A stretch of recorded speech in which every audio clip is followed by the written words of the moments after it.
సంవత్సరాల తరబడి ఎన్ని మందులు వాడినా మీ మోకాల నొప్పులు తగ్గట్లేదా? ప్రాణ పెయిన్ క్లినిక్ లో అత్యాధునిక చికిత్స. Hello Ram sir. Hi Nagarjuna. దరిద్రాన్ని ఎలా ఫేస్ చేయాలి? దరిద్రం అనేది మన అనుభవంలో ఉండొచ్చు, ఆలోచనలో ఉండొచ్చు. నారాజు, జనరల్గా మనకి 3 రకాలైన ఎక్స్పెక్టేషన్స్ ఉంటాయి. ఏదైనా డిసప్పాయింట్మెంట్, నిరాశ, నిస్పృహ ఇట్లాంటివన్నీ ఎక్కడి నుంచి పుడతాయంటే ఎక్స్పెక్టేషన్స్ నుంచి పుడతాయి. ఎక్స్పెక్టేషన్స్ 3 రకాలు. ఒకటి, నా నుంచి నాకే ఎక్స్పెక్టేషన్స్. నేను ఎలా ఉండాల్సింది, నేనేం చదివి ఉండాల్సింది, నేను ఎట్లా బిహేవ్ చేసి ఉండాల్సింది, నేను ఈ పాటికి ఏ స్థాయిలో ఉండాల్సింది. ఇది నా నుంచి నేను ఎక్స్పెక్ట్ చేసేది. రెండోది ఎక్స్పెక్టేషన్స్ ఫ్రమ్ అదర్స్. ఎవరు అదర్స్ అంటే నా కుటుంబ సభ్యులు, నా చుట్టూ ఉన్నవాళ్ళు, నా కాలేజీ, నా మిత్రులు, ఇతరుల నుంచి నా ఎక్స్పెక్టేషన్స్. వాడు ఆ రోజే నాకు ఆ విషయం చెప్పుంటే ఎప్పుడో తెలిసిండేది కదా. అసలు నాకు ఎవరు మంచి కోర్స్ ఏదో ఎవరూ చెప్పలేదు, ఒక్క గైడెన్స్ కూడా నాకు లేదు. మా తల్లిదండ్రులు ఒక్కరు కూడా చదువుకోలేదు. నేను పుట్టి ఉండాల్సింది, మంచి ఫ్యామిలీలో పుట్టి ఉండాల్సింది కదా. ఇవన్నీ అదర్స్ నుంచి ఎక్స్పెక్టేషన్స్. అండ్ మూడవది ఎక్స్పెక్టేషన్ ఫ్రమ్ ద వరల్డ్. ఈ ప్రపంచం ఎట్లా ఉండాల్సింది, నేను ఇండియాలోనే పుట్టి ఉండాల్సిన వాడిని కాదు, ఈ గవర్నమెంట్ పాలసీల్లో ట్యాక్స్ ఎక్కువగా ఉంది, వాతావరణం అంటే చాలా వేడిగా ఉంది, ఇట్లాంటివన్నీ యాక్చువల్గా ఎలా ఉంటే బాగుంటే నేను బాగుండేవాడిని, నాకు ఆ దరిద్రం వచ్చి ఉండేది కాదు, నాకు ఆ ఆశలు ఉండేవి అని కోరుకునేవి 3 రకాలు. 3 రకాలు ఎక్స్పెక్టేషన్స్ నుంచి. ఏ ఎక్స్పెక్టేషన్స్ మీట్ కాకపోయినా డిసప్పాయింట్మెంట్కి గురవుతావు, అసంతృప్తికి గురవుతావు, నిరాశకు గురవుతావు, ఆశను కోల్పోతావు. అక్కడి నుంచి దరిద్రం మొదలవుతావు. ఏ ఎక్స్పెక్టేషన్స్ అయినా, నా గురించి నేను ఎక్స్పెక్ట్ చేసినవి నేను మీట్ కాకపోయినా, ఇతరులు వాళ్ళ ఎక్స్పెక్టేషన్స్ మీట్ కాకపోయినా, నేను అనుకున్నట్టు ఈ ప్రపంచ పరిస్థితులు నా కంట్రోల్లో లేకపోయినా సరే నేను నిరాశకు గురవడానికి సిద్ధంగా ఉంటాయి. ఇంకా నా భవిష్యత్తులో ఇక నాకు హోప్ లేదు. ఎందుకంటే నన్ను నేనే బాగు చేసుకోవాలి, లేదా ఇతరులు బాగు చేసుకోవాలి, ఈ ప్రపంచ పరిస్థితులు బాగు చేయాలి. ఈ 3 అనుకూలంగా లేవు, నాకు నిరాశ. అక్కడి నుంచి దరిద్రం. అనంత కోటి దరిద్రాలు. అదే అంటారు కదా, ఎన్నో దరిద్రాలకు అనంత కోటి ఉపాయాలు ఉంటాయి. ఉన్నా ఏ ఒక్క ఉపాయము కనిపించనంత నిరాశకు గురవుతారు. ఇట్లా నిరాశకు గురైన వాడు, ఆశ కోల్పోయినవాడు, ఇక జీవితంలో ఏమీ ఆధారం లేదు అని అనుకున్న వాళ్ళ లక్షణాలు ఎలా ఉంటాయి? ఎలా ఉంటాయి సార్? Number 1, withdrawal symptom.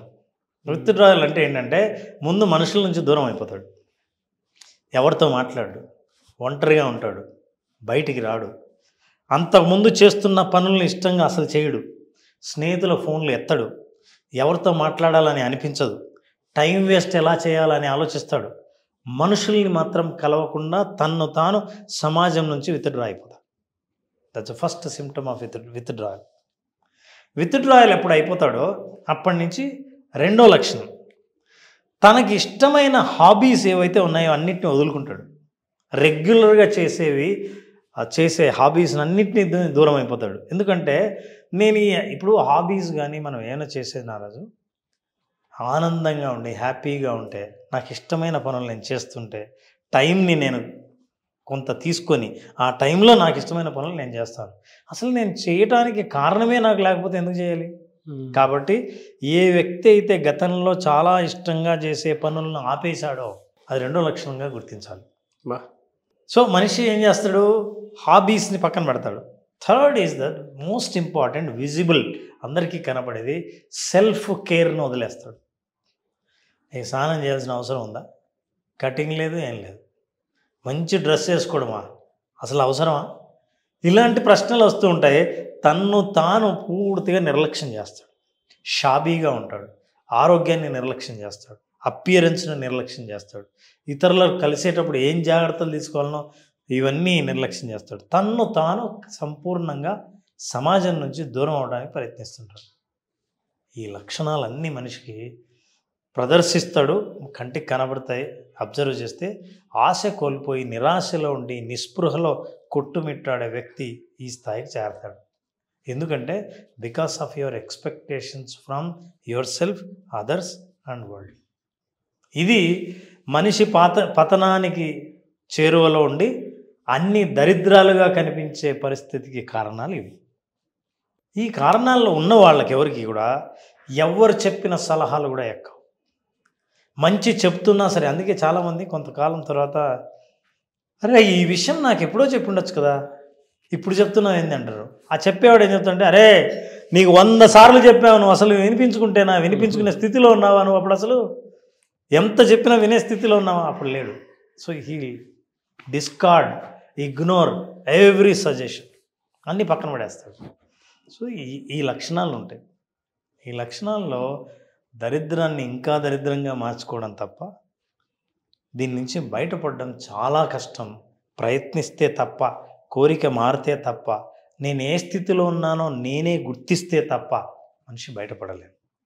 ఒక్కసారిగా గుర్తించిన తర్వాత ఈ లక్షణాలు, ఎస్ నాలో ఉన్న ఈ లక్షణాలు, చాలామందికి ఉన్న పరిస్థితి చెప్పి సహాయం తీసుకోవడానికి కూడా, అమ్మో మా నాన్నకు తెలిస్తే నా వద్దు, వాళ్ళకి చెప్పకూడదు. ఫ్రెండ్స్గా నేను ఇప్పుడు ఊర్లో వెళ్ళి నా ముఖం చూపించారంటే అందరు ముఖాన్ని ఉమ్మేస్తారు.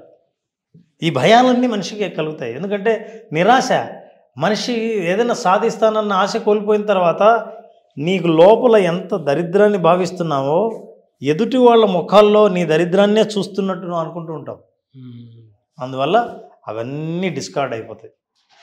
ఒక్కసారి మనిషికి తెలిసిన తర్వాత ఇది నా పరిస్థితి, ఇక్కడి నుంచి బయటికి రావాలని అనుకుంటే చేయవలసిన పని ఏంటంటే, నెంబర్ 1, మీరు ఎన్ని గంటలకు నిద్రలేస్తున్నారో సహజంగా మీ బాడీ సోమరితనంతో పర్వాలేదులే, ఏం చేసేది లేదు కదా, ఇప్పుడు లేద్దాం అని అనిపిస్తూ ఉంటుంది.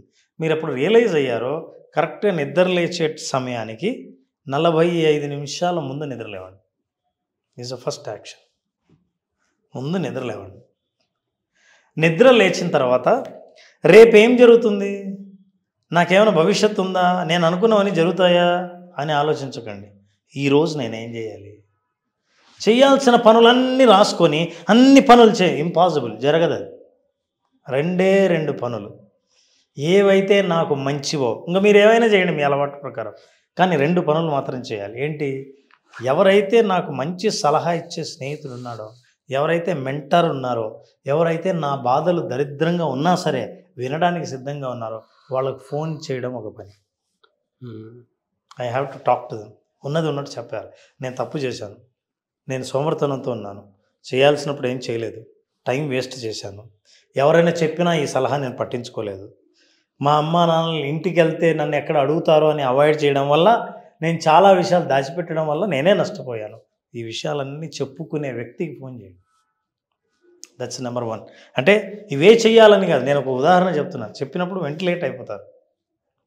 రెండవది, మీ అభివృద్ధికి మీరు ఏం ప్లాన్ చేశారో ఒక్క స్టెప్, జాబుకు అప్లై చేయాలా, ఒక్క వ్యక్తినైనా కలవాలా, ఎవరినైనా కలిసి మీ ప్రయత్నాలు ముందుకు తీసుకెళ్లాలంటే ఏం చేయాలో సలహా తీసుకోవాలా. ఈ 2 పనులు చేయండి. ఫస్ట్ డే కనుక మీరు ఈ పనులు చేస్తే సెకండ్ డే నేను ఏం చేయాలో నేను చెప్పవసరం లేకుండా రేపు ఏం చేయాలో మీకు మార్గం కనిపిస్తుంది. ఈ సొల్యూషన్స్ని పట్టుకొని మనిషి ఏదైతే దరిద్రం అనుకుంటున్నాడో, ఏదైతే నేను ఊబిలో ఉండిపోయానని అనుకుంటున్నాడో పైకి రావడానికి ఒక ఆశను తనకు తానే కల్పించుకుంటే మెల్లిగా తన రియల్ టైం ఎక్స్పెక్టేషన్, అంటే నా ఎక్స్పెక్టేషన్స్ నేను ఏవైతే అనుకున్నానో రియాలిటీ లేకొస్తాడు, వాస్తవ ప్రపంచంలోకి వస్తాడు. అరే ఎక్స్పెక్టేషన్స్ కాదు, మనం చేసే ప్రయత్నం, మనం వేసే అడుగే మన భవిష్యత్తు నిర్ణయిస్తుంది తప్ప కేవలం మన ఊహలు ఆశలు కాదు. కాబట్టి యాక్షన్లోకి దిగాలి. I must act on something అని ఫస్ట్ థింగ్ 45 మినిట్స్ ముందు లేవండి. ఒకరికి ఎవరికైనా మీ బాధల్ని మీ తప్పుల్ని అన్నీ వాళ్ళకి చెప్పుకునే వాళ్ళకి ఫోన్ చేసి చెప్పండి. మూడోది, ఎవరైతే మీకు సరైన దారి చూపించగలరో అట్లాంటి మెంటార్తో మాట్లాడండి. మీ భవిష్యత్తు నిర్ణయింపబడుతుంది. ఫెంటాస్టిక్ నాలెడ్జ్ అండి. No words to say sir, పర్ఫెక్ట్గా చెప్పారు.